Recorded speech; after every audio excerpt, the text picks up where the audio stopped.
Nah, bangsa umat Islam yang mayoritas di negeri ini jangan hanya bicara masalah ibadah makta, tapi bicaralah bagaimana mengatasi kemiskinan, bagaimana mengatasi kekuasaan yang tidak memihak pada rakyat, bagaimana mengatasi kebodohan yang tinggi, mengatasi begitu tingginya korupsi di negeri kita ini. Kalau ini kita mengabaikan mereka dan kita mengabaikan masalah ini dan kita hanya berbicara ibadah makta, sembahyang, dan janjinya kita akan masuk surga, maka kita akan tertinggal, saudara-saudara. Kalau kita tidak memegang kekuasaan, maka kita akan dikendalikan mereka yang tidak beriman, dan akhirnya terpaksa kita hanya bisa beribadah, dan bisa saja terjadi seperti di beberapa negara di Afrika itu, untuk sembahyang pun sudah nggak boleh gitu, karena orang lain yang berkuasa. Kaum muslimin yang berbahagia, jadi tadi itu yang pertama, wama khalaqtul jinna wal insa illa liya'budun, aku tidak ciptakan manusia kecuali untuk beribadah kepadanya. Kita sudah melaksanakan. Yang belum kita laksanakan itu mencegah berbagai kejahatan yang terjadi di negeri yang disebutkan tadi itu, nahi mungkar. Ulama yang sering saya dengar berbicara masalah itu nahi mungkar hanya Habib Rizik. Ulama-ulama kita yang sangat populer di negeri ini hanya bicara ibadah mahdah, salat, kemudian puasa, haji, dan lain sebagainya. Oke, itu bagus, tetapi tidak berbicara bagaimana melawan kejahatan yang terjadi di negeri kita.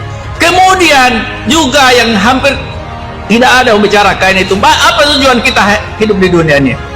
Untuk menjadi khalifah di permukaan dunia. Apa itu khalifah? Wakil Tuhan. Wakil Tuhan untuk membawa kemakmuran, untuk membawa rahmatan lil alamin pada bangsa Indonesia dan seluruh dunia. Dan inilah tantangannya harus dilakukan umat Islam, dan tidak ada lain, kuncinya itu adalah pendidikan.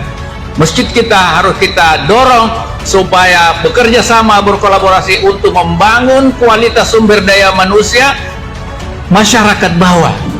Kalau masyarakat atas di kompleks ini kita nggak usah bicara, mereka udah bisa sendiri, karena rata-rata ada yang diperbuat macam-macam. Tapi masyarakat bawah ini yang harus kita bangun.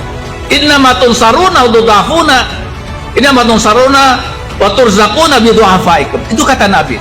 Yang menolong kita itu, yang banyak menolong perjuangan Nabi itu adalah orang-orang miskin, orang-orang susah, Pak.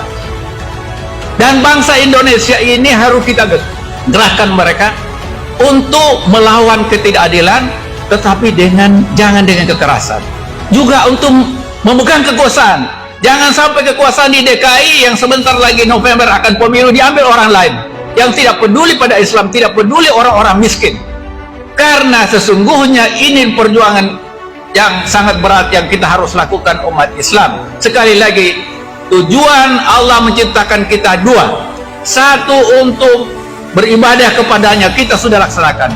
Yang belum kita lakukan ini adalah menjadi khalifah di permukaan bumi, dan inilah tugas kita, mendorong anak-anak kita, cucu kita, saudara kita yang masih muda-muda untuk meraih kekuasaan, bisa terjun sebagai politisi, bisa menjadi pengusaha, menjadi ilmuwan, menjadi apa saja yang bisa dilakukan untuk mewujudkan izul Islam wal muslimin.